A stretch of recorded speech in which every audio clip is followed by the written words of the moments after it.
આપણા મોટેરામાં એક એવું મંદિર છે જ્યાં સાક્ષાત મહાકાળી માં તો બિરાજમાન છે જ, પણ હવે તમને અહીંયા ખાટુ શ્યામ ભગવાનના પણ દર્શન થશે. હા, હું વાત કરી રહ્યો છું મોટેરામાં આવેલ કાલિકાધામ મંદિરની, જ્યાં થોડા સમય પહેલા જ ખાટુ શ્યામ ભગવાનને બિરાજવામાં આવ્યા છે. અને વિશેષ વાત એ છે કે સામાન્ય રીતે મહાકાળી માને રૌદ્ર શક્તિના સ્વરૂપે ઓળખવામાં આવે છે, પરંતુ આ મંદિરમાં માતાજી અત્યંત શાંત, કરુણામય અને આશીર્વાદ વર્ષાવતી સ્વરૂપે વિરાજમાન છે. मंदिर आज से लगभग 20 साल पहले, वैसे तो बहुत पुराना है ये, लेकिन 2008 में इनका पुनर्निर्माण हुआ है। माता जी की महिमा ऐसी है, जो भी भगत यहाँ आते हैं उनके सभी प्रकार की मनोकामना पूर्ण होती है।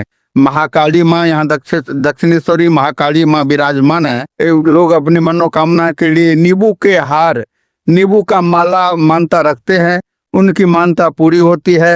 लगभग 8-10 नींबू के हार रोज माता जी को चढ़ते हैं। हर शनि रविवार को बाल भोजन, गरीब बच्चों को भोजन करवाया जाए है, जो आज से नहीं लगभग 20 साल पहले से ये चालू है। हर 11 को यहाँ पर में भक्त जनों के द्वारा भजन का कार्यक्रम रखा जाता है। बहुत सारे भक्त आते हैं और श्री श्याम बाबा के भजन में अपने आप को लीन पाते हैं। इसीलिए यहाँ भी सभी प्रकार के बाबा श्याम, महाकाली, वैसे तो सभी देवी देवता यहाँ विराजमान है। एक ही जगह पर में आपको राधा कृष्ण, श्री श्याम बाबा, राम दरबार, सरस्वती जी, ब्रह्मा जी सभी देखने को यहाँ मिल जाएंगे।